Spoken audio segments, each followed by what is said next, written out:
So hello everyone. So snack city నేను start చేసినప్పటి నుంచి సో ఆల్మోస్ట్ 4 ఇయర్స్ అయిపోయింది.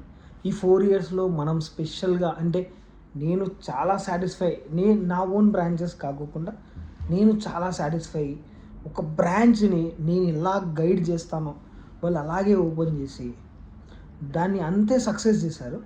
సో ఆ బ్రాంచ్ వచ్చేసి కదిరి. ఎక్స్పెక్టేషన్స్ నేను అనుకున్న దానికంటే ఒక 100 టైమ్స్ ఎక్కువ ఉంటాయి. So snack city franchise series ఎట్లా నేను నా యూట్యూబ్ ఛానల్లో మీకు పూర్తిగా చెప్తాను. సో స్నాక్ సిటీ ఎలా స్టార్ట్ చేసాము, ఎక్కడి నుంచి స్టార్ట్ అయింది, ఈ థాట్ ఎక్కడి నుంచి వచ్చింది, నేను ఇంతకుముందు ఏ పనులు చేసేవాడిని, మేము ఎక్కడి నుంచి సర్వే అయినాం. So sorry.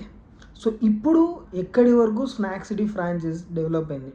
So snack city franchise గురించి మీకు ఇంకా ఏమేమి డీటెయిల్స్ కావాలి, మీరు పెడితే సక్సెస్ అవుతారా కాదా. నేను లోయెస్ట్ మోడల్ ఇవ్వనండి, నేను ఇచ్చే మోడల్ని నీట్గా క్లీన్గా ఉంటుంది. నా దగ్గర ఎవరైనా ఫ్రాంచైజీ తీసుకుంటే లాంగ్ టైం ఉండాలి. సో ఏదో చిన్నది ఇచ్చాము, ఒకటి 4 lakhsలో 3 lakhsలో ఇచ్చేసాము. So 1 month 2 months 3 months run అయింది, దాని తర్వాత రన్ కాలేదు అనుకోండి. సో వీడేంద్ర బిజినెస్ పెట్టాడు ఎత్తిపోయాడు, లేదా తీసేశాడు, హెచ్ఎల్ కోసం బిజినెస్ పెట్టాడు తీసేశాడు అని ఇలాంటివి వస్తాయి. నేను స్టార్ట్ చేసినప్పుడు snack city capital amount just 60,000 అండి. 60,000తో నేను స్టార్ట్ చేశాను. ఈ రోజు వరకు ఇప్పటి వరకు స్నాక్ సిటీ ఫ్రాంచైజీ ఎంత ఉందో మీరే జెమినీ ఏలో కానీ గూగుల్లో కానీ గ్రోక్లో కానీ కొట్టారనుకోండి, the snack city franchise valuation అని. సో మీకే అర్థమవుతుంది. సో నా దగ్గర ఫ్రాంచైజ్ తీసుకున్న తర్వాత నేను క్లియర్గా గైడ్లైన్స్ అనేది మెన్షన్ చేసి చెప్తానండి.